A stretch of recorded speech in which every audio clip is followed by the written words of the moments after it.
주님 은혜를 감사합니다. 영광된 자리에 세워주시고 또 생명의 말씀을 나누게 하시니 감사함을 드립니다.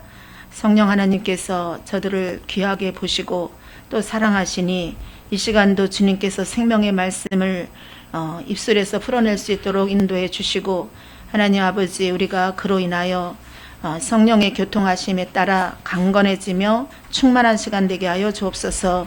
예수님의 이름으로 기도합니다. 아멘.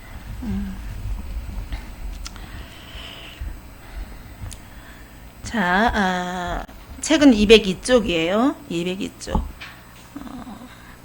이제 15장에 이어서 이제 202쪽이 이렇게 같이 연결되어 있는 이유는 15장까지 14장 15장에 대해서 근심하지 말아라, 그러면서 포도나무와 가지처럼 성령이 오셔서 연합돼 있을 거니까 걱정하지 말아라 라고 말씀하시고 나서, 내가 이것을 너희에게 이름은 이렇게 이어지기 때문에 그 부연 설명을 하기 위해서 거기에 이제 같이 부록처럼 거기 이제 붙어 있는 겁니다. 그래서 제자들은 왜 예수께서 그들에게 세상의 미움과 핍박을 이야기하고 계신가 의아했을 것이다. 이러한 의문을 예상하신 예수님은 장차 닥칠 고난을 얘기하는 것이 그들이 하나님의 뜻 안에 머물 수 있도록 도움을 줄 것임을 지적하셨다.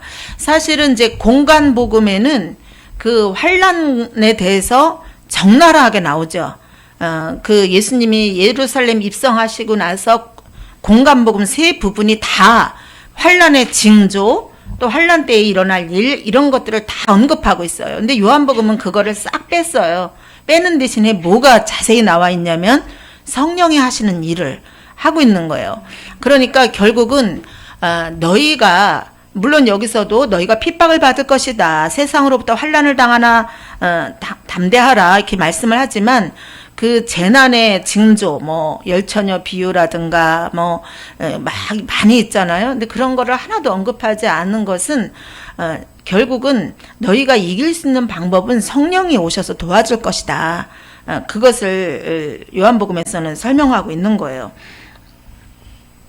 그래서 이제 결국은 환란의 무게나 그 성령이 오셔서 우리를 지켜주실 무게나 거의 동일한데, 너희 힘으로 이길 수 없으니까 성령님을 의지하면 된다라는 것을 이제 여기 요한복음에서는 이제 강조하고자 성령의 일을 이렇게 말씀하고 있습니다.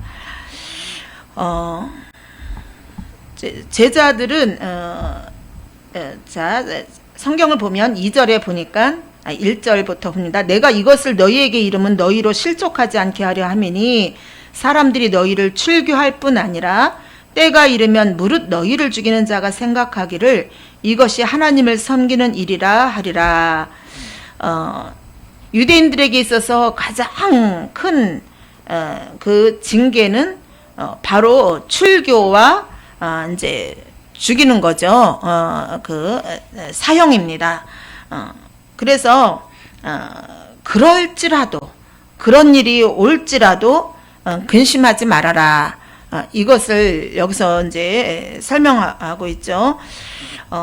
그래서 이제 교회가 커지면서 그들은 이제 출교 당하기 시작했죠. 그리고 누가 가장 먼저 순교를 했어요? 야고보가, 예수님 12제자 중에 한 명인 야고보가 가장 먼저 순교를 하고, 이제 스데반도 순교를 하고, 그들은 예루살렘에서 추방을 당하는 일들을 겪게 되었습니다. 근데 그렇게 하는 유대인들의 열심의 그 동기는 뭐냐면 이것이 바로 하나님을 섬기는 일이라, 그 열심으로 했던 거예요. 바울도 그랬죠. 바울도 유대교에 대해서 열심이었는데 그로 인해서 교회를 내가 박해했다. 그러나 어머니의 태로부터 택정하신 이가 나를 이방인에게 주를 증거하기를 기뻐하셨다, 이렇게 말씀하고 있어요. 그러니까 하나님이 택정하셨기 때문에 바울이 그렇게 회심할 수 있었던 거지, 그 인간적인 열심으로 따져서는 그렇게 할 수밖에 없었다는 거죠. 우리도 이것이 정말 하나님을 섬기는 일이다라고 맹신하고 있다면 그런 식으로 이제 반응이 나가겠죠. 그런데 이제 그런 것들은 다 자기 의를 힘써 세우고자 하는 일이라는 거예요. 사실은 하나님을 섬기는 일은 하나님의 뜻을 알아서 하나님의 뜻에 순종해야 되는 건데 자기 열심으로 나아가다 보면 옆에 사람을 죽이는 일들이 생긴다는 거예요. 그래서 무슨 일을 할 때 이것이 하나님이 주시는 그 지혜와 하나님의 뜻대로 내가 하고 있는 것인가, 내 열심인가, 이 동기를 항상 우리가 살펴봐야 됩니다. 자, 3절, 4절 보면 그들이 이런 일을 할 것은 아버지와 나를 알지 못함이라. 오직 너희에게 이 말을 한 것은 너희로 그때를 당하면 내가 너희에게 말한 이것을 기억나게 하려 하며 처음부터 이 말을 하지 아니한 것은 내가 너희와 함께 있었습니다. 유대인들은 나름대로 율법을 통해서 하나님에 대한 지식을 가지고 있었지만 그러나 이제 그 시편 95편 10절에 보면 이들은 마음이 미혹된 백성이라 내 길을 알지 못한다라고 말씀하고 있어요. 그것처럼 구원으로 이끄시는 하나님에 대해서는 모르고 있었다는 거예요. 마음이 미혹된 백성이라. 마음이 미혹된 백성이라는 것은 그 남하고 비교해서 더 의롭다고 인정받으려고 하는 자기의, 자기 열심이 바탕이 되고 있다는 거예요. 정말 우리가 신앙생활을 하면서 이제 처음에는 어떤 어려운 문제 가운데 주님을 피난처로 찾아오지만 그 다음에 대두되는 문제가 자기 열심이 문제가 돼요. 자기 열심. 그러다 보면 그 안에서 시기 질투, 또 자기 안에 어떤 굶주린 마음, 그 인정 욕구, 그런 걸 충족하기 위해서 막 하는데 자기도 속고 남도 속아요. 그런 일들이 참 많아요. 근데 하나님은 처음에는 그 열심이 율법적인 열심이라 할지라도 그거에 대해서 하나님이 이렇게 인정해 주시고 높여 주셔요. 그다음 어느 순간이 되면 하나님이 그걸 적나라하게 드러내셔요. 발가벗기듯이 드러내십니다. 결국은 그 당시에는 너무 아프고 수치스럽지만 그것이 결국은 그 자기 그 열심으로 치장한 그 무화과 나무 잎으로 된 옷을 벗기고 의의 옷을 입혀주시기 위한 하나님의 계획이에요.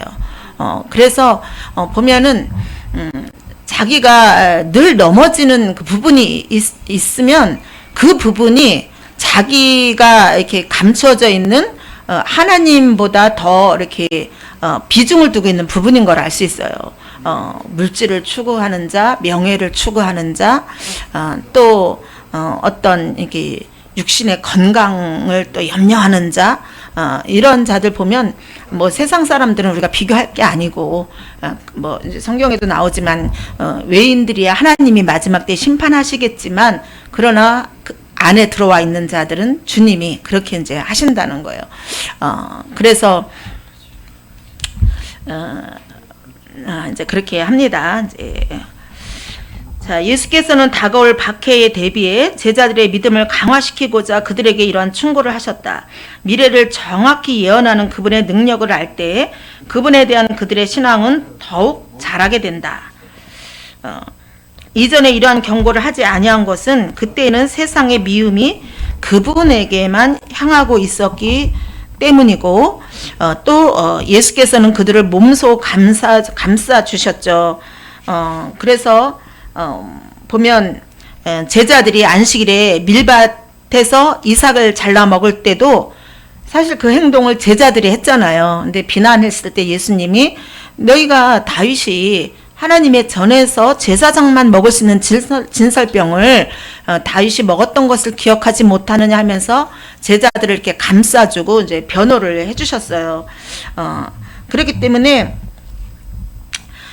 그때는 예수님이 육신을 입고 이 땅에 제자들과 같이 있었기 때문에 굳이 너희들이 앞으로 나를 따르다 보면 출교를 당할 수도 있고 사형을 당할 수도 있다. 그 얘기를 할 필요가 없었다는 거죠. 예수님이 이 땅에 계실 때는 그걸 다 감싸 주셨기 때문에. 그러나 예수님이 이제 십자가에 달리시고 이 땅에서 안 계실 때에 너희가 미리 각오하라. 적을 알고 나를 알면 백전백승 이라고 그러잖아요. 그렇기 때문에 이제 그런 것을 미리 말씀하고 있어요. 그래서 이제 4절이 지금 그 말씀이잖아요. 오직 너희에게 이 말을 한 것은 너희로 그때를 당하면 기억나게 하려 합니다. 이렇게 말씀하고 있습니다. 자, 이제 5절 보면 지금 내가 나를 보내신 이에게로 가는데 너희 중에서 나더러 어디로 가는지 묻는 자가 없고 도리어 이 말을 함으로 근심이 가득하다라고 말씀합니다. 사실은 이들이 안 물어본 게 아니에요. 안 물어본 게 아니에요. 앞으로 조금만 넘겨서 13장 36절 한번 보세요.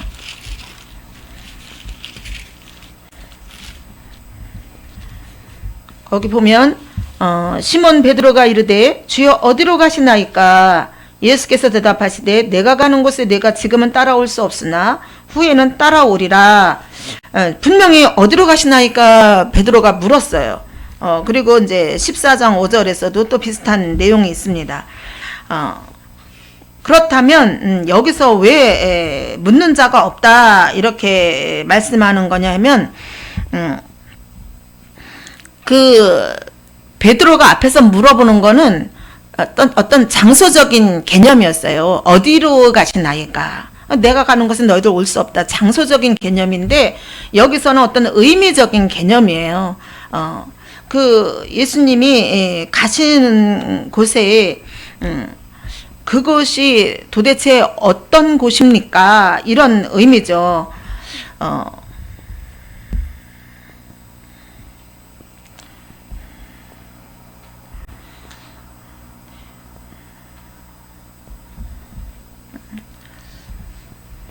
왜 이들이 이거에 대해서 이제 묻는 자가 없다라고 여기서 이거를 이렇게 명시를 했냐면, 이제 제자들이 너희가 이제 출교도 당하고 사형도 당할 것이다라고 이야기를 하니까 이제 이들은 예수님이 어디로 가는 거에 대한 관심보다는 이제 자신들이 닥칠 어려움에 이제 거기에 이제 신경이 이제 집중된 거예요.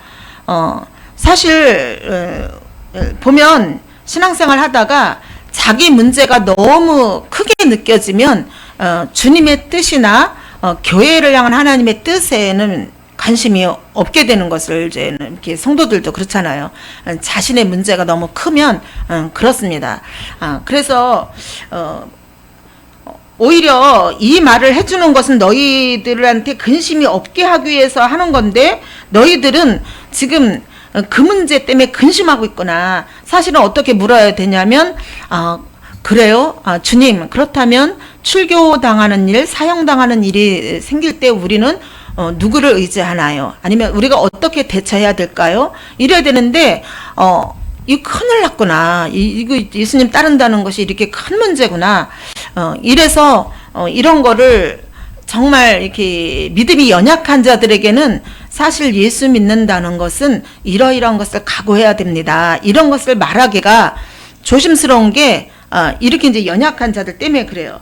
그렇기 때문에 이제 예수님이 여기서 뭐라 그러냐면은 도리어 너희가 근심이 가득하다 그러면서 7절에 그러나 내가 너희에게 실상을 말하노니 내가 떠나가는 것이 너희에게 유익이라. 내가 떠나가지 않으면 보혜사가 너희에게로 오지 않을 것이요 가면 내가 그를 너희에게 보내리니.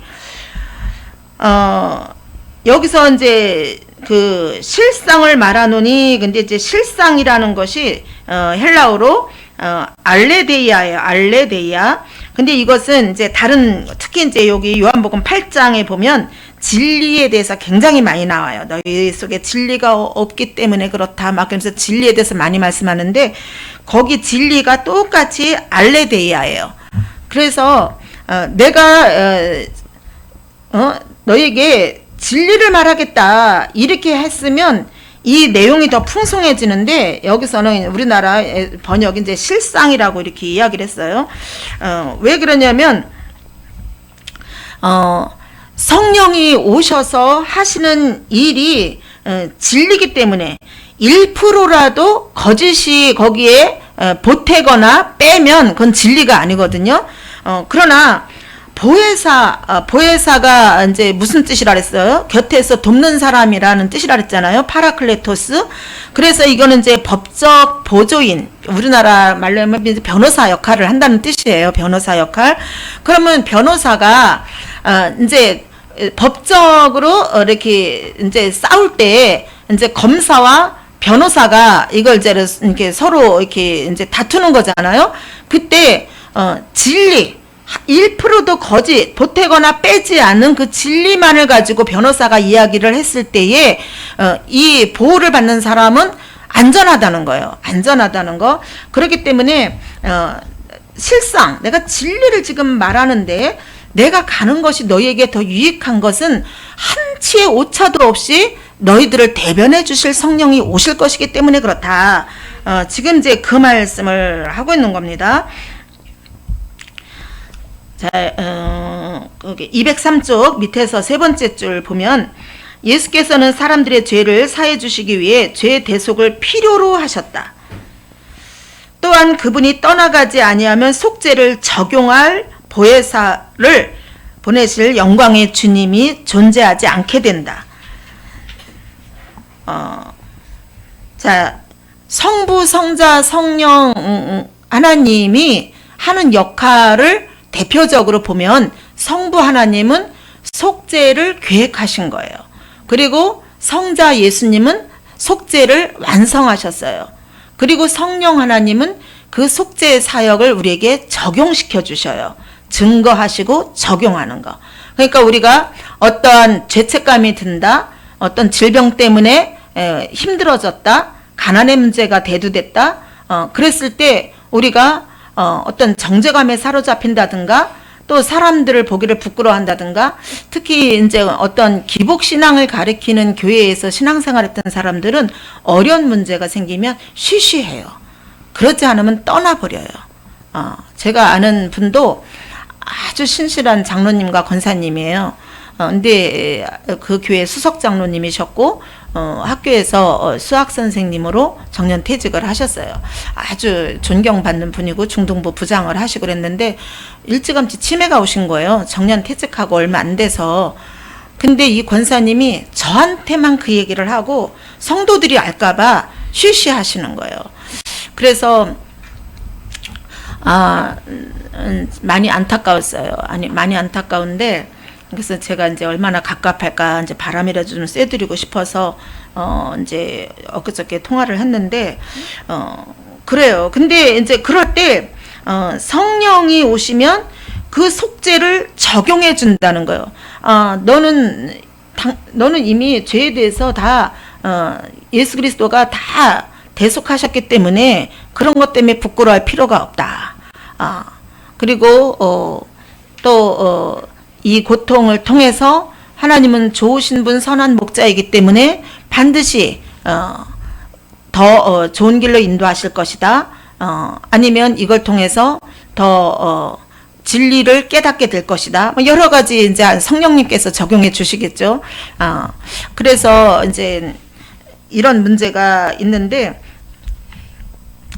이제 저희 같은 경우에도 이제 친정 엄마가 좀 이렇게 성령 충만하시고 어떤 이렇게 내세에 관심 있는 엄마면 대화하기가 참 편할 텐데 그렇지가 않아요. 이제 저를 통해서 이제 교회를 인도를 받았는데 그냥 어떤 신앙이냐면 김장햄은 제일 목사님을 좀 갖다 드리고 싶어 하고 그냥 그런 신앙이에요.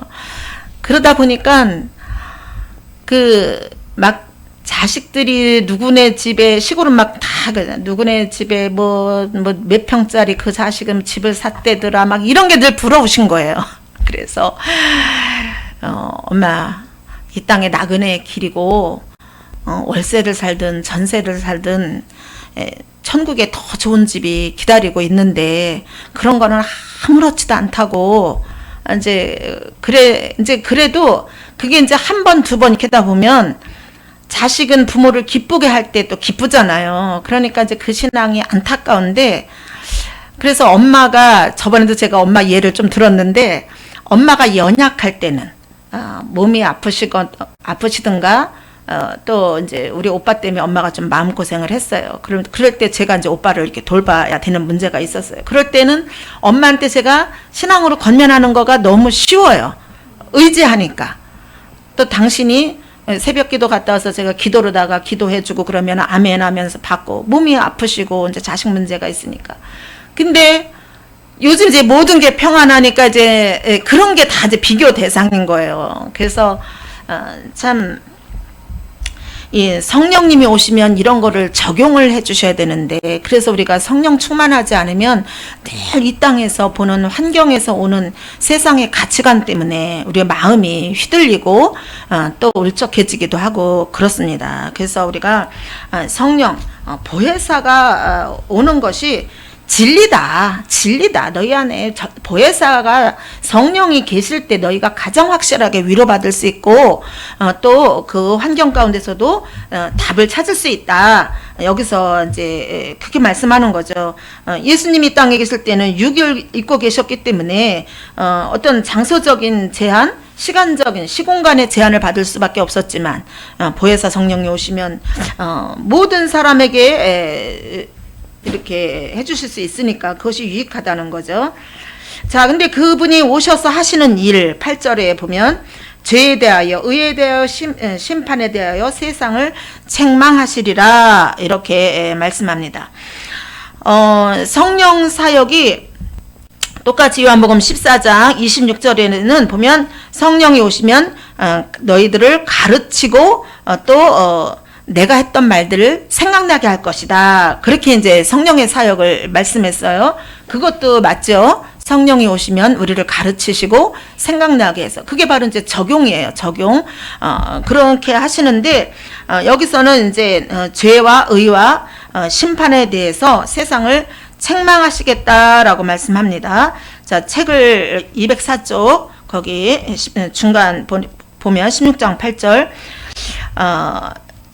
16장 8절 둘째 줄에 죄의 자각이 곧 회개를 뜻하는 것은 아니지만 후자에 이르는 필수적인 과정이다. 죄에 대하여 책망하시는으로 옮겨진 엘렌크세이는 진실을 밝히기 위해 어떤 사실을 밝히다 혹은 폭로하다라는 뜻이다. 성령님은 아직 구원받지 못한 이들에게 하나님의 진리가 과연 어떤 것인가를 깨닫도록 역사하신다.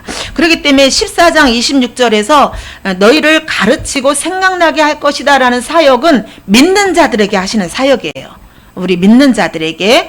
그러나 죄에 대하여, 의에 대하여, 심판에 대하여 책망하시는 것은 세상을 향한 성령님의 하시는 일이에요. 세상. 물론 교회와 있어도, 교회에 있지만 세상적인 요소 때문에 힘들어하는 자들, 그들도 마찬가지 여기에 해당이 되는 거죠. 우리가 그 하나님의 나라와 이 땅에 또 속한 그 이중적인 우리가 소속을 가지고 있는데, 그 비중이 세상적인 것, 세속적인 것 때문에 우리가 힘들어할 때는 마찬가지로 죄에 대하여, 의에 대하여, 심판에 대하여 주님이 우리를 깨닫도록 하십니다. 그러나 궁극적으로는 세상을 향하여 책망하시는 거예요. 자, 이제 그 죄에 대하여라 함은 이렇게 이제 먼저 나와요. 죄에 대하여라 함은 저번에 그 경기도 국정감사 할 때, 그 이재명 그 국정감사 할 때 저는 그 심상정이 이렇게 질문하는 게 아주 그냥 눈에 확 들어오더라고요. 아, 그 사람 아주 진짜 사이다예요. 예? 그 사람이 딱 이렇게 피켓을 갖고 와서 그러잖아요. 돈을 가져간 자 범인, 또 잘못 설계한 자 죄인, 딱 그렇게 두 개를 딱 정의를 내린 거예요. 그래서 죄인이라는 말은 보통 이제 교회에서 쓰는 용어인데, 근데 그 죄라는 게 뭔가, 원래 성경에서 죄는 그 관역을 벗어난 하사를 갖다가 죄라고 하잖아요. 그러니까 잘못 설계한 게 죄가 맞는 거예요. 그렇죠? 처음에 잘못 설계했기 때문에 이게 빗나간 거잖아요. 그래서 아유 저 사람 되게 똑똑하다. 제가 이제 그 생각을 했습니다. 그래서 그렇다면 빗나간 것은 비진리란 말이죠. 비진리. 그래서 진리 되신 예수 그리스도를 믿지 않는 게 죄인데 이제 자세히 보면 16장 9절 책을 한번 봅니다. 죄는 하나님께 대적하는 반란을 뜻하며 그것은 예수님의 십자가에서 그 정점에 달았다. 오늘날 가장 큰 죄는 예수님을 믿지 않는 것이다. 그 요한복음 8장 24절 보면 예수 그리스도를 믿지 않으면 죄 가운데서 죽으려니와 이런 말씀이 있어요. 그러니까 성령의 빛이 사람들의 양심에 이렇게 비춰지면 복음을 들을 때 내가 죄인이로구나 이게 깨달아지는 거예요. 그게 성령의 하시는 일이에요. 그래서 그 사도행전 2장 36절 37절에 보면 거기서 이제는 사도행전 2장에 보면 그 성전 미문에 앉은 안전뱅이를 고치고 나서 베드로가 설교를 하잖아요. 설교를 할 때 두 가지 반응이 나타나요. 악감을 품은 무리들이 나타나는가 하면 우리가 어찌할꼬 하면서 가슴을 치는 무리들이 나타나요.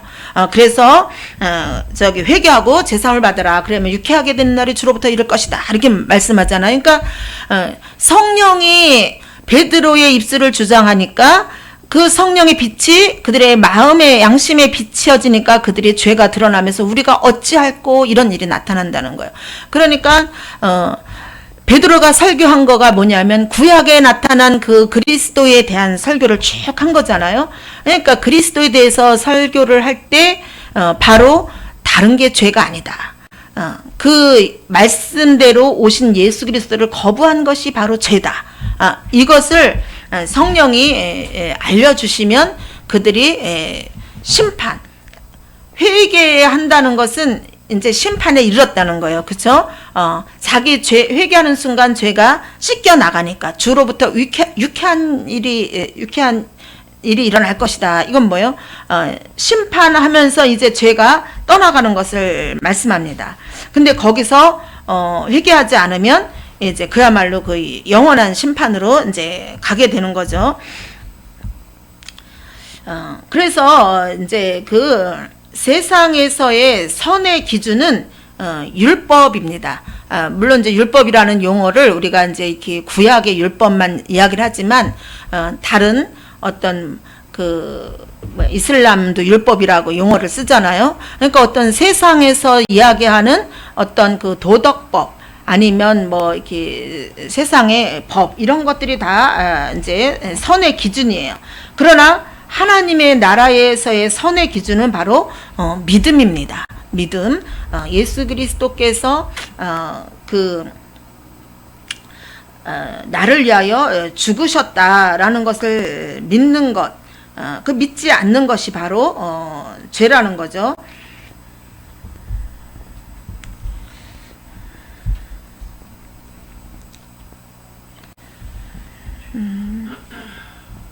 자, 그럼 두 번째, 이제 죄에 대하여는 믿지 않는 것이고, 10절, 의에 대하여라 하면 내가 아버지께로 가니 너희가 다시 나를 보지 못함이요. 이게 이제 평신도 때 조금 이게 어려웠어요. 의에 대하여라 하면 내가 아버지께로 가니 너희가 다시 나를 보지 못함이요. 자, 책을 보면 유대인들은 하나님의 저주 아래 놓인 극악한 죄인들을 위해 마련된 나무에 사람을 메어다는 십자가형을 예수님에게 행함으로써 그분의 불의함을 보여주었다고 여겼다. 뭐라 그래요? 갈라디아서에도 나무에 달린 자마다 저주 아래 있는 자니 그래요. 그러니까 나무에 달려 저 예수는 역시 저주받았구나. 그러니까 나무에 달리지. 전 불의한 자가 맞구나. 이렇게 생각했다는 거죠. 그러나 부활과 승천은 예수님이 하나님의 의로운 종이었음을 명백하게 증명해 주었다. 십자가에 달려 죽음으로써 예수님이 이제 여기서 내가 아버지께로 가니 너희가 나를 다시 보지 못함이요. 십자가에 달려 죽음으로써 보이지 않을 때에 일시적으로 저들이 이겼다고 했지만 부활 승천이라는 것은 세상의 의로는 절대 다다를 수 없는 절대적인 의, 영원한 의가 바로 예수님의 부활 승천에서 이게 나타났다는 거예요. 그러니까 눈에 보이지 않았지만 그러나 곧 다시 부활하셔서 부활 승천한 것, 이거는 그 예수님만이 하실 수 있었던 건데, 그 히브리서에서도 뭐라 그래요? 믿음은 바라는 것들의 실상요 보지 못하는 것들의 증거니. 보지 못하는 것들을 증명해 줄 수 있는 것, 이게 바로 그런 사람들이 바로 의인이라는 거예요. 그러니까 의인은 믿음으로 말미암아 산다. 보이지 않는 것을 보는 것처럼 믿는 것, 그것이 바로 의이고, 그런 사람은 그 의로 산다. 그렇기 때문에 바로 보지 못하는 것을 보는 것처럼 믿는 자는 바로 부활과 승천의 신앙을 가지고 있다는 거죠. 이 땅에 발을 딛고 있지만 하나님 나라의 백성으로서 하늘로부터 오는 처소를 덧입고 예수 그리스도와 더불어 동행한다는 것을 보여주기 때문에 그러한 자들이 바로 의다. 이 세상의 의가 아니라 영원한 의를 예수님이 보여줬다는 거예요. 그런데 그것을 믿지 않는 자는 바로 불의하다는 것을 여기서 보여주고 있다는 거죠. 그리고 세 번째는 심판에 대하여라 함은 이 세상 임금이 심판을 받았습니다. 이 세상 임금은 당연히 이제 사탄이죠. 사탄. 그 예수님의 죽음과 부활은 이 세상 임금인 사탄에 대한 징벌이셨다. 예수님이 죽음으로써 죽음의 권세를 가진 마귀를 물리치셨다. 자, 예수님이 십자가에 죽을 때 그 패션 오브 크라이스트에 보면 예수님이 십자가 달릴 때 그 사단이 살짝 미소 짓는 게 나와요. 거기에 보면 자기가 승리한 줄 알았던 거예요. 그런데 오히려 모든 사람들이 두려워하는 사망 권세를 예수님이 거기서 가져가신 거예요. 깨뜨려 버리신 거죠. 그래서 음부에까지 내려가셨다가 그 무덤이 깨지면서 이제 물론 이렇게 무덤이 돌로 이제 굴려지면서 이제 부활 승천하셨기 때문에 그 무덤에 갇힌 것 같이 우리가 어떠한 제가 어제 이제 교회에서 설교를 교회의 권세 매임과 매는 것과 푸는 것에 대해서 했는데, 그 사망에 매여 있는 자들을 매여 있지 못하도록 풀어내는 것, 그것이 바로 예수님이 보여주신 거잖아요. 근데 아직 그 의를 덧입지 못한 자들은 항상 뭐예요? 그 심판을 두려워할 수밖에 없는 거예요. 거기에 매여서 종로로 탈 수밖에 없는 거죠. 그러나 그때 그 마귀는 십자가에서 결정적인 패배를 당했으나 아직 활동하고 있다. 베드로전서 5장 8절에도 보면 근신하라 깨어라 너희 대적 마귀가 우는 사자와 같이 두루다니며 삼킬 자를 찾나니, 이렇게 말씀해요. 그때 패배를 당했지만 아직 활동하고 있다는 것은 뭐냐면 아직 요한계시록에도 보면은 무저갱에 갇혀 있는데 천년이 차기까지 무저갱에 갇혀 있다가 잠깐 그가 놓일 것이다. 그래요. 그리고 나서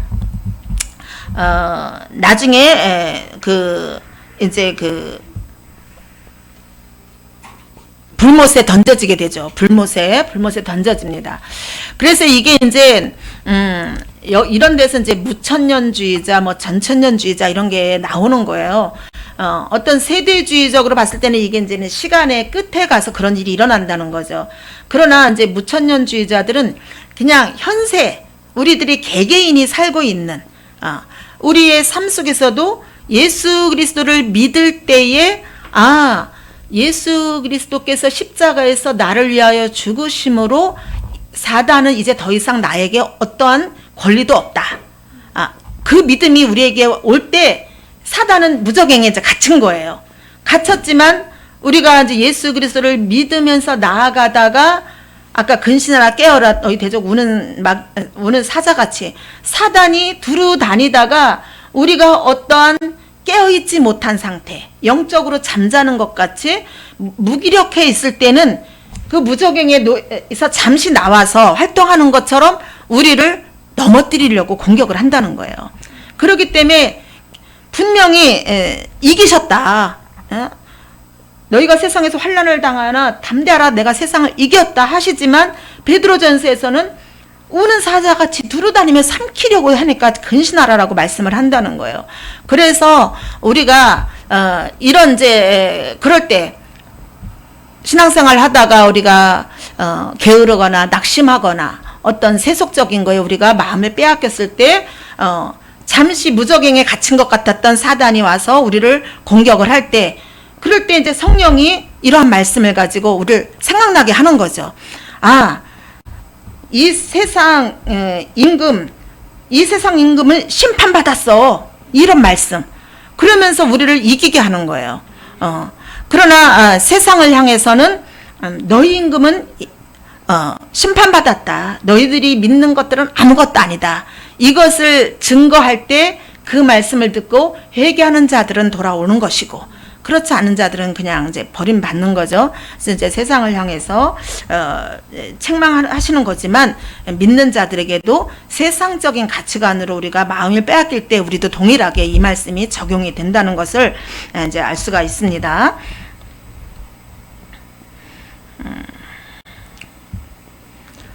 지금 하나님을 대적하고 있는 모든 사람들은 이 사탄의 패배를 직시하고 심판의 권세를 가진 주님을 두려워해야 한다. 다가올 심판이 선포되었을 때 성령님은 사람들을 깨우쳐 구원받도록 준비시키신다. 그래서 이제 사단을 우리가 이렇게 대적할 때, 영적인 싸움을 할 때는 바로 예수님께서 다 이겨놓으신 싸움이라는 것을 성령이 깨닫게 하셔서 이기게 하시고, 또 우리가 어떠한 그런 출교당하는 문제, 사형 같은 그런 어떤 어려움 앞에서 두려움이 찾아왔을 때는 바로 성령님이 오셔서 이미 사탄은 심판받았기 때문에 너희가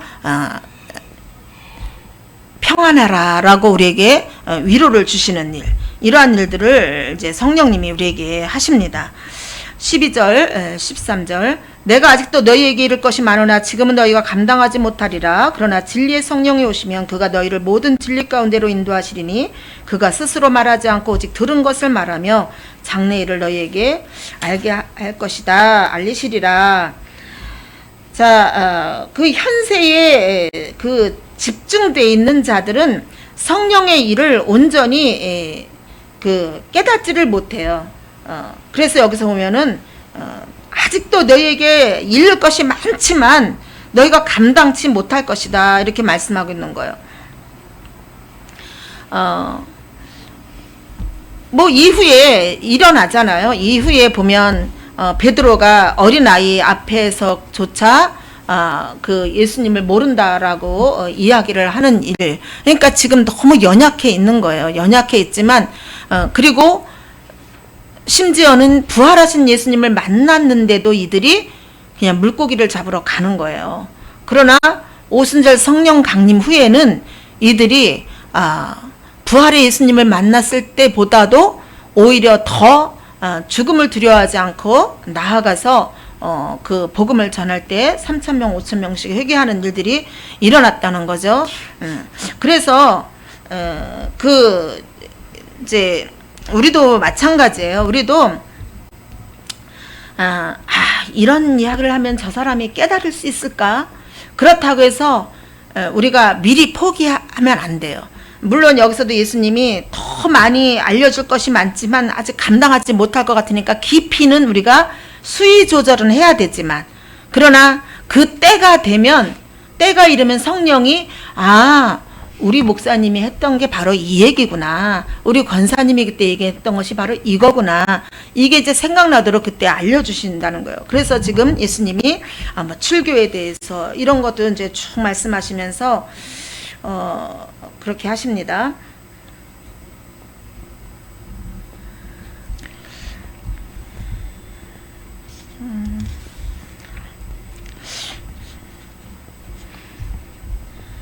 자, 206쪽, 206쪽, 세 번째 줄 한번 봅니다. 예수께서는 성령님이 결코 스스로 말하지 않고 오직 아버지로부터 들은 것을 가르치실 것이라고 하셨다. 이것은 삼위일체 위격 간의 상호 의존성을 잘 요약해 준다. 예수님도 뭐라 그러셨냐면 그 요한복음 14장 10절 앞에 한번 한 장 넘겨보세요. 14장 10절 같이 읽어볼게요.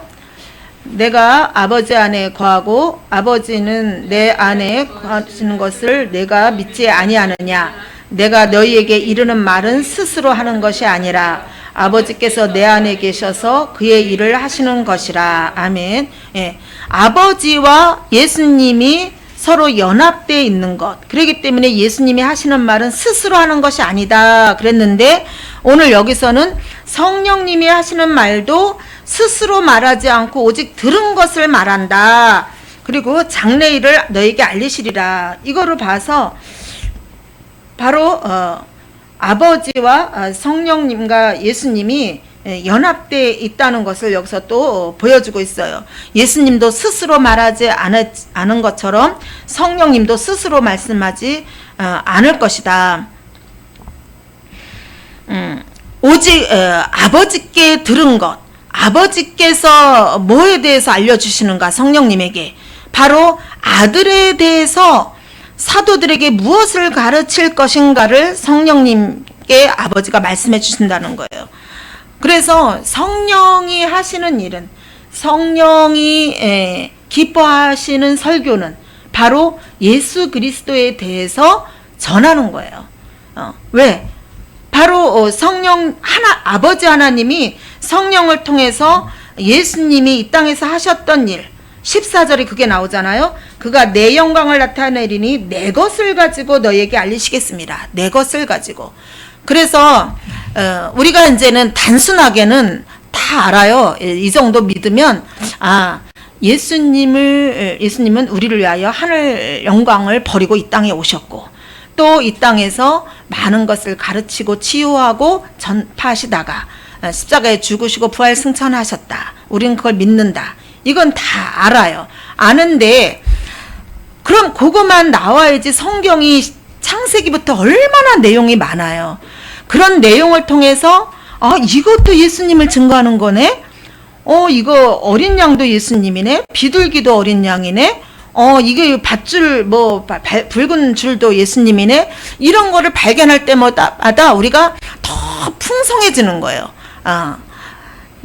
단백질이 몸에 좋아. 그러면 약국에서 단백질을 사서 먹어도 되지만, 요리를 맛있게 함으로써 우리가 더 그 안에서 같이 나누는 기쁨, 또 사랑하는 사람을 위해서 그 요리를 준비할 때에 맛있게 먹을 걸 생각하면서 준비할 때의 기쁨, 이것처럼 우리가 성령이 조명해 주시는 대로 예수님에 대해서 이렇게 전할 때 풍성해진다는 거예요. 그리고 더 확신에 차게 되고, 왜냐하면은 이미 되었던 말씀이 이렇게 성취되었구나, 이것을 우리가 알 때 그게 그 말씀이었구나, 이럴 때 그 다음에 누가 또 예수님에 대해서 증거를 하면 더 신뢰를 하게 되는 거죠. 믿음이 더 강화가 되게 됩니다.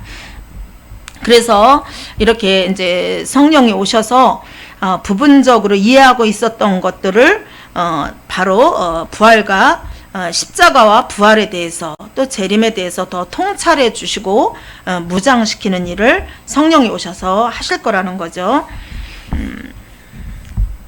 자, 14절부터 14절 15절 그가 내 영광을 나타내니 읽었죠. 15절 무릇 아버지께 있는 것은 다 내 것이라 그러므로 내가 말하기를 그가 내 것을 가지고 너에게 알리시리라 하였노라. 16절 조금 있으면 너희가 나를 보지 못하겠고 또 조금 있으면 나를 보리라 하시니. 자, 이제 16절부터 이렇게 19절까지 보면 조금 있으면 이라는 그 말이 7번 나와요. 7번. 16, 17, 18, 19 그 4절 속에. 그렇다면 조금 있으면 이라는 말이 제자들을 당황하게 했어요. 207쪽 중간에 보면 또한 나를 보리라는 예언도 즉시 이해하기가 어려웠다. 조금 있으면 나를 보지 못할 것이고 조금 있으면 나를 보리라. 이것은 이제 첫 번째 성령님의 강림, 두 번째 재림, 혹은 부활과 승천 사이에 40일간의 짧은 사역, 이 세 가지 중에서 이제 여기서는 가장 마지막에 해석이 문맥상 가장 적절하다. 그렇죠? 문맥상 봤을 때 조금 있으면 지금 이제 십자가에서 이별을 앞두고 있기 때문에 조금 있으면 너희가 나를 보지 못할 것이다. 그러나 조금 있으면 다시 보리라. 이것은 다시 오실 것을 그 40일간의 그 부활 사건을 이야기를 한다고 볼 수가 있는데 이걸 통해서 이걸 왜 제자들에게 예수님이 말씀하시냐면 조금 있으면 예수님을 다시 만나게 될 거지만 그 앞에 반드시 그런 고통과 이별의 고통과 영적인 실족을 먼저 경험하게 될 것이다. 그 다음에 기쁨과 기도와 평강이 그들에게 임한다는 그 요지예요. 예수를 믿으면 처음에는 어떤 육적인 응답 같은 것이 이제 경험이 되어지지만 점차 그것을 잃어버려도 그리 아니하실지라도 그럼에도 불구하고 신앙으로 우리를 이끌어 주셔요. 그때 반드시 어떤 상실, 이별 그런 것을 먼저 경험하게 하신다는 거예요. 그때 우리는 뭘 생각해야 되는가? 물론 이 기록된 말씀을 생각해야 되지만 처음 예수님을 만났을 때의 그 기쁨, 또 성령이 우리를 확증해 주셨을 때의 그 경험, 이런 것들을 생각하면서 그래, 이거는 잠시야. 잠시 지나가는 거야. 이건 통과 의례야. 이 뒤에는 반드시 그리스도께서 부활의 능력으로 내게 찾아오실 거야. 이런 믿음을 주기 위해서 조금 있으면이라는 것을 여기서 표현하고 있다는 거예요. 자, 17, 18절. 제자 중에서 서로 말하되 우리에게 말씀하신 바 조금 있으면 나를 보지 못하겠고 또 조금 있으면 나를 보리라 하시며 또 내가 아버지께로 감이라 하신 것이 무슨 말씀이냐 하고 또 말하되 조금 있으면이라고 하신 말씀이 무슨 말씀이냐, 무엇을 말씀하시는지 알지 못하겠다 하거늘 먼저 지금 설명을 했죠. 19절. 예수께서 그 묻고자 함을 아시고 이르시되 내 말이 조금 있으면 나를 보지 못하겠고 또 조금 있으면 나를 보리라 함으로 서로 문의하느냐. 내가 진실로 진실로 너희에게 이르노니 너희는 곡하고 애통하겠으나 세상은 기뻐하리라. 너희는 근심하겠으나 너희 근심이 도리어 기쁨이 되리라. 요한복음에서 요한복음의 특징 중에 하나가 진실로 진실로 이걸 두 번 이렇게 반복하는 게 참 많이 나와요. 그리고 그 부분은 굉장히 중요한 것을 말씀하실 때 그렇게 나오고 있어요. 자, 예수님이 여기서 아셨다라는 것은 어떤 제자들이 하는 말을 들었다는 의미보다는 제자들이 말하는 의도까지도 다 통찰하셨다라는 의미예요. 저 제자들이 지금 조금 있다는 게 무슨 뜻일까? 이거는 어떤 기간에 대한 아니면 예수님이 언제 오시는가 하는 그런 어떤 절박함, 이런 거에 대해서 예수님이 아시고 이제 대답을 해주시는데, 너희는 내가 가면 곡하고 근심하겠지만 세상은 기뻐할 것이다. 이것은 기독교인의 실패를 세상은 굉장히 기뻐합니다. 기뻐할 수밖에 없어요. 왜? 세상 임금이 사단이기 때문에. 그렇잖아요. 사단이 하는 일이 실족시키는 게 사단이 하는 일이고 분열시키는 게 사단이 하는 일이에요. 그래서 아주 오래 전이지만 아주 오래전에 제가 이제 우리 엄마가 여기서 한번 얘기했나? 우리 오빠네 문제로 엄마가 노인네가 금식을 한다고 갈매산 기도원을 가셔서 3일을 금식은 안 하신 것 같은데 하여튼 3일 계셨어요. 근데 끝나는 날 이제 내가 모시러 가야 되는데 그날 이제 금요일이라서 겸사겸사 금요 철야 예배도 거기서 드릴 겸 하고 해서 남편하고 이제 같이 모시러 갔는데, 저희 남편이 이제 친절한 사람이라 장모님 모시는 마음으로 갔지요. 근데 뭐 지금 같지 않고 예전에 금요일 날이면 거기가 사람이 너무 많아서 이렇게 앉았던 자리를 조금 다리를 옮기기만 하면 그 자리에 다른 사람 다리가 와 있고 막 이랬잖아요. 그러니까 남편이 너무 힘들었던 거예요. 너무 힘들고, 그날 또 조성근 목사님 하시는 메시지가 다 우리 남편한테 해당되는 거예요. 교회 다닌 지 오래돼서 성경책은 뭐 낡았지만 뭐 한 줄 읽어봤냐 막 이래가면서 하는데, 왜냐면 우리 남편이 제 보기에 좀 부끄러울 것 같더라고요. 아예 모르는 사람들끼리 있으면 괜찮은데.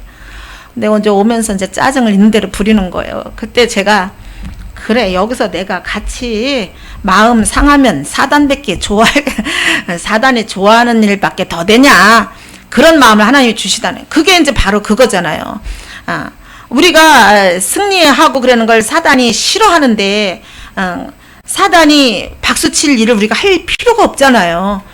그거예요. 그래서 우리가 예수님이 가시고 제자들이 근심하면, 제자들이 근심하고 우리들이 내 남편이, 그것도 우리 엄마 문제로 또 신앙 문제로, 그러면은 우리가 당연히 저자세가 될 수밖에 없는데, 그러나 그때 그거를 사람과 사람으로 보지 않고 사단이 내 마음을 뺏어가려고 하는구나, 그러면서 근심을 할 때에는 사단이 좋아한다는 거지. 그러나 근심할 필요가 없다는 거예요. 그래서 여기서는 이제 어떤 그 슬픔 대신에 기쁨을 주시겠다는 것이 아니라, 슬픔이 변하여 기쁨이 될 것이다. 우리가 만나는 그 문제를 대신해서 하나님이 치워주시는 것이 아니라, 그 문제를 우리가 통과하고 나면 그 문제가 변해서 기쁨이 된다는 거예요. 그래서 우리가 어떠한 신앙의 여정 속에 앞에 그 가로막혀 있는 것이 있다면, 그것을 늘 피할 길을 열어주소서. 그거는 그 어린아이 신앙일 때고, 이제는 뛰어넘을 수 있는 믿음을 주옵소서. 그 찬양 중에도 거친 파도 날 향해 와도 주와 함께 날아오르리, 이런 찬양이 있잖아요. 내가 감당 못할 때 주님이 나를 붙잡아서 거기를 통과하게 하실 거다라는 그 믿음, 그럴 때 우리는 이길 수가 있다는 거예요. 그래서 너희가 근심할 때 세상은 기뻐할 거지만, 그러나 너희 근심이 너희에게 결국은 기쁨이 될 것이다. 왜? 우리가 실패하는 것 같은 그 문제를 통하여 우리는 점점 더 내가 하는 것이 아니구나, 내 의는 아무것도 누더기와 같구나, 이제 나의 수고하고 무거운 짐은 주님 앞에 맡기자. 그럼 주님이 하실 것이다. 그러면서 우리의 수고하고 무거운 짐은 점점 가벼워지고, 우리에게 주님이 주시는 기쁨으로 차오를 것이기 때문에, 일시적인 거는 세상이 기뻐할 것 같지만, 그러나 궁극적으로는 우리가 기쁨으로 나아가게 될 거라는 겁니다. 21절, 22절 봅니다. 여자가 해산하게 되면 그때가 이르렀으므로 근심하나 아기를 낳으면 세상에 사람 난 기쁨으로 말미암아 그 고통을 다시 기억하지 아니하리라. 지금은 너희가 근심하나 내가 다시 너희를 보리니 너희 마음이 기쁠 것이요 너희 기쁨을 빼앗을 자가 없으리라.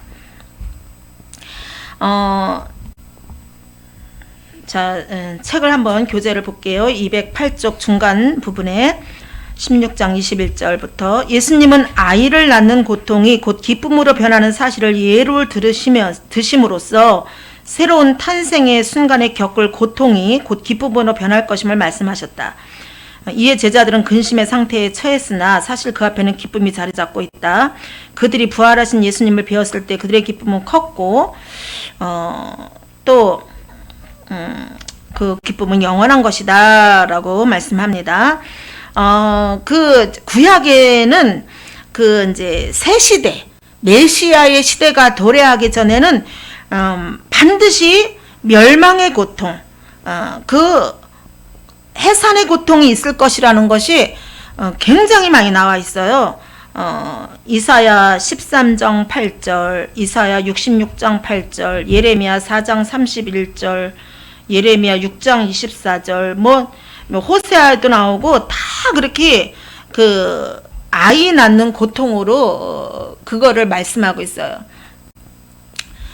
처녀가 잉태하여 아이를 낳을 것이요. 이것이 이제 메시아가 오실 것을 예언한 거잖아요. 근데 그 메시아가 오기 전에 해산의 고통, 그 해산의 수고가 반드시 따를 것인데 그 고통은 어떤 죄가 멸망하는 것으로 나타난다. 이렇게 말씀하고 있어요. 그러니까 예수님이 이 땅에 오시면서부터 심판은 시작이 된 거예요. 믿는 자들에게는 구원으로, 믿지 않는 자들에게는 심판으로. 그것이 이제 계속 예수님이 선포하셨잖아요. 그 세례 요한도 이미 도끼가 나무 뿌리에 닿았다. 그러면서 이제 심판이 다가오고 있다는 것을 계속 말씀하고 있어요. 그렇기 때문에 그러나 그것은 결국은 그 남자아이 처녀 아들을 낳으리니 예수 그리스도가 이 땅에 오심으로써 그러한 일들이 일어날 것이라고 말씀했고, 이제 그 요한계시록에서는 그것을 교회로 표현을 하고 있죠. 신약 교회가 오기 전에 그 율법으로 똘똘 쌓여있던 교회가 이제 어려움을 겪게 될 것이다. 이런 말씀을 하고 있습니다. 그래서 그럴지라도 그걸 포기하면 안 된다. 우리 개인으로 봐도 그래요. 꼭 교회적으로가 아니고 또 어떤 구속사적으로 역사적인 걸 떠나서 우리 개개인을 보더라도 마찬가지예요. 우리가 정말 영적으로 생명을 잉태해서 그 영적으로 생명을 낳기까지는 우리가 어려움을 겪어요. 어려움을 겪잖아요. 내가 하다못해 구역에서 구역 식구를 양육을 하더라도 그렇고, 저 사람을 전도 대상자로 삼아서 그 과정 속에 잉태하고 해산하고 그럴 때도 많은 어려움이 있지만 그거를 그 뒤에 있을 그 기쁨을 바라보면서 그거를 견디는 거죠. 그것처럼 여기서도 이제 그 해산의 고통이라고 표현하고 있어요. 그 예수님이 십자가에서 피를 흘려 죽으심으로 옆구리에서 물과 피를 나옴으로써 이제 교회가 탄생했잖아요. 아담의 옆구리에서 갈비뼈를 뽑아서 하와가 나온 것처럼 그 하와가 바로 이제 그 교회를 상징하는 거예요. 여자 여기서도 여자 이렇게 나오는데 그렇기 때문에 우리 사람들이 아기를 낳을 때도 뭐해요? 피를 흘리면서 아기를 낳잖아요. 그것처럼 영적인 생명도 그런 고통을 겪는다. 그러나 반드시 그것은 끝이 아니고 기쁨으로 찾아올 것이다 라고 말씀하고 있습니다. 23절, 24절. 그날에는 너희가 아무것도 내게 묻지 아니하리라. 내가 진실로 너희에게 이르노니 너희가 무엇이든지 아버지께 구하는 것을 내 이름으로 주시리라. 지금까지는 너희가 내 이름으로 아무것도 구하지 아니하였으나 구하라. 그리하면 받으리니 너희 기쁨이 충만하리라. 자, 주기도문에서 가운데 있는 기도를 빼면 뭐가 돼요? 응? 주기도문에서 가운데 기도를 빼면 뭐가 돼? 주문이 되잖아, 주문. 그러니까 주기도문을 우리가 그 내용, 그 기도의 마음을 담고 기도의 그 예수님이 가르쳐준 의미를 우리가 알지 못하고 그냥 하는 거는 주문이에요, 주문. 그걸 제가 이제 이렇게 그 언어 유희를 사용한 건데, 그거예요. 그래서 어떤 자신의 사리사욕을 채우기 위해서 주술적인 수단으로 예수의 이름을 부르면 안 된다는 거예요. 저번에도 이 얘기는 했을 거예요. 그래서 아버지의 뜻을 행하는 아들의 역사를 바라는 간절한 간구를 할 때, 주님은 이제 들어주심으로써 우리에게 응답의 기쁨을 주실 것이다. 예수님이 결국은 십자가에서 죽으신 의미가 무엇일까? 우리에게 새 생명을 주기 위함이고, 그 이름을 의지하여 정말 그 생명을 위하여 기도할 때 주님은 응답해 주신다는 뜻이죠. 이 땅에서의 사리사욕이 아니라. 25절, 이것을 비유로 너에게 일렀거니와 때가 이르면 다시는 비유로 너에게 이르지 않고 아버지에게 대한 것을 밝히 이르리라. 자, 성경에서는 비유로, 씨 뿌리는 비유, 또 어떤 그 탕자 비유, 당장 요 전에 14장 1절에서도, 근심하지 말라고 하면서 처소를 예비하러 간다, 이렇게 비유적인 언어를 많이 써요. 예수님이. 그것은 이제 우리도 이 땅에 살면서 실제로 비유를 우리가 많이 겪어요. 뭐냐면은 내가 무슨 이제 저를 예를 들면 만약에 제가 자녀 교육이 내 마음대로 되지 않아서 내가 너무 속상해하고 있을 때 우연히 제가 얼마 전에 있었던 일이에요. 한 두세 달 전에 그냥 밤에 잠이 안 와서 유튜브를 딱 틀었는데 그 이재철 목사님 설교가 툭 뜨는 거예요. 그런데 제목이 편견이라는 감옥에 자녀를 가두지 말라. 이게 딱 뜨는 거예요. 그 순간 내용 들어볼 것도 없어. 아, 주님이 지금 이 밤에 내 마음을 알고 계시고 나를 위로하길 원하신다라는 게 아는 순간 그냥 자유케 되는 거예요. 그러니까 이런 게 다 비유라는 거예요. 비유. 아, 성령님이 지금 나와 함께 계시고 나를 알고 계신다라는 것을 이렇게 주님은 다 이렇게 알려줘. 근데 이제 이게 성령 받지 못한 사람은 나중에 그걸 깨닫게 되잖아요. 나중에 그때 목사님이 그때 만나서 나한테 했던 얘기가 바로 이 뜻이구나, 이래서 그랬구나, 이렇게 깨닫게 된다는 거예요. 그러니까 예수님도 비유로 계속 말씀을 하신 것은 나중에 제자들이 성령 받으면 그걸 깨닫게 하기 위해서 비유로 말씀하셨는데, 그러나 이제 그때가 되면 아버지에 대한 것을 밝히 이르리라. 그러면서 자 27절 보니까 이는 너희가 나를 사랑하고 또 내가 하나님께로부터 온 줄 믿었으므로 아버지께서 친히 너희를 사랑하심이라.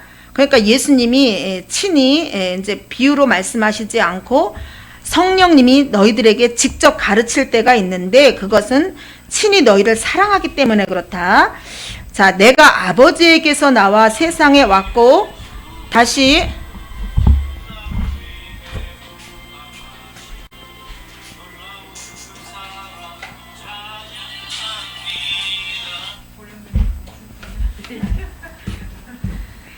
자,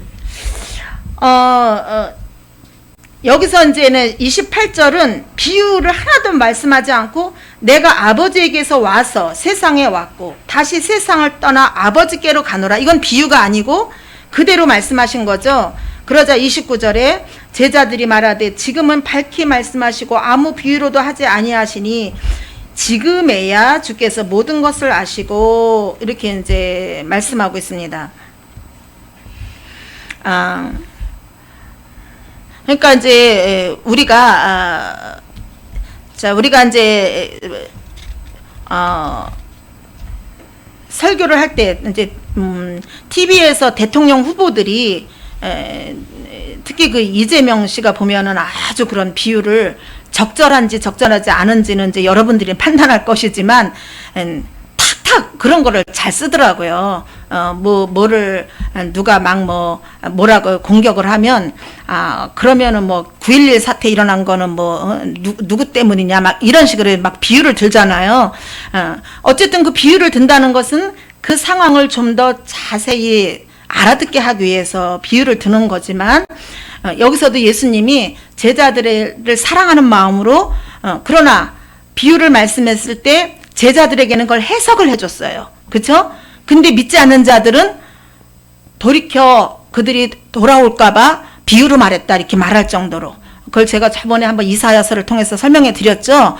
그 구루터기 이걸 설명하면서 그래요.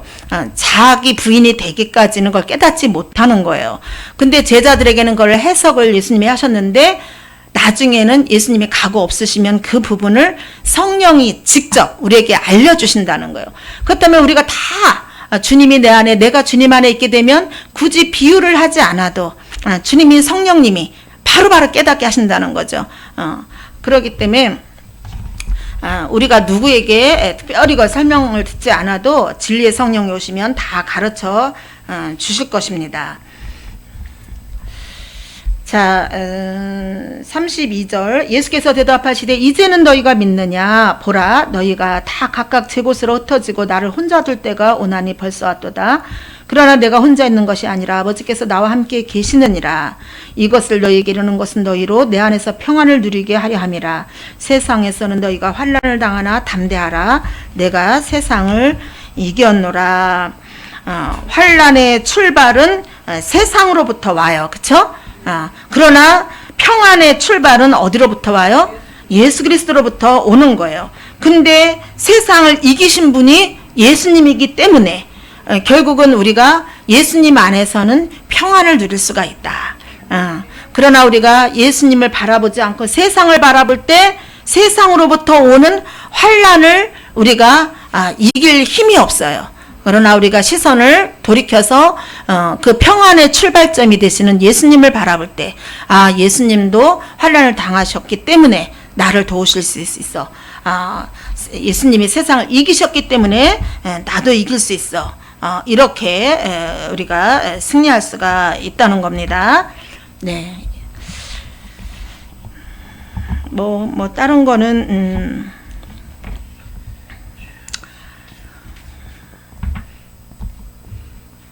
뭐 궁금한 거 있으세요?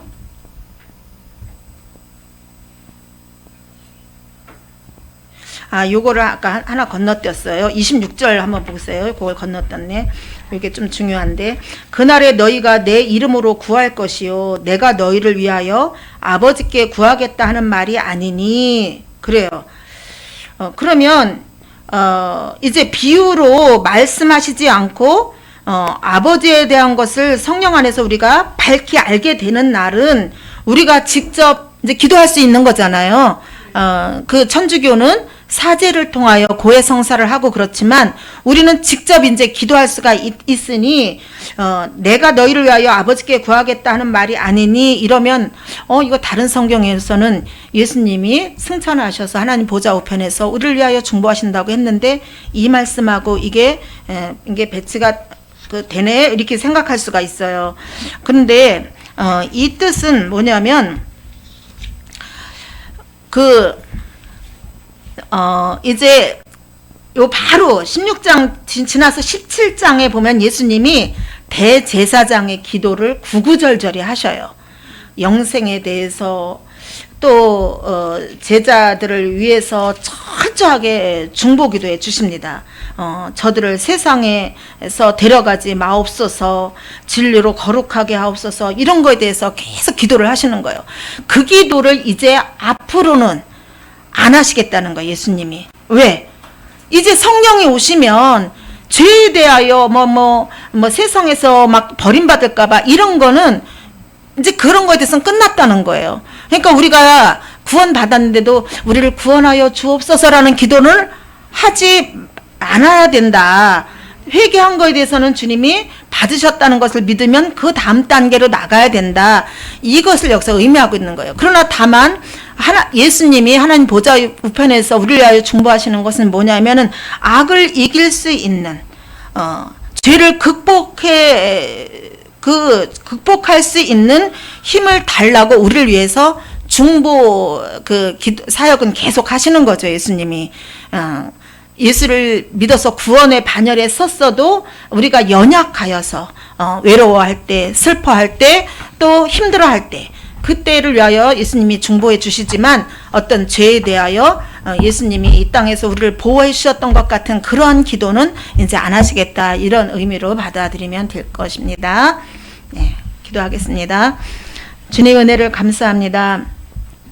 성령님이 오셔서 우리에게 가르쳐 주시고 또 우리를 핍박하는, 우리를 어렵게 하는 세상을 향하여는 주님이 책망하시겠다라고 말씀해 주셨으니 감사합니다.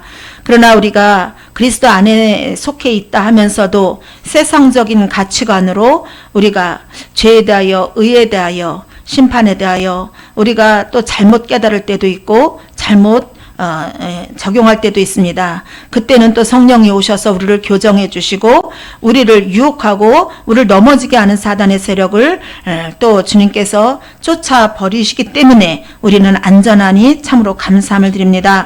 하나님, 날마다 주 안에서 승리하게 하시고 두려움을 우리가 회피하는 것이 아니라 죽음을까지도 정복하신 예수 그리스도의 이름을 힘입어 날마다 승리할 수 있도록 성령을 물붓듯이 부어 주시옵소서. 예수님의 이름으로 기도합니다. 아멘. 할렐루야. 네, 감사합니다.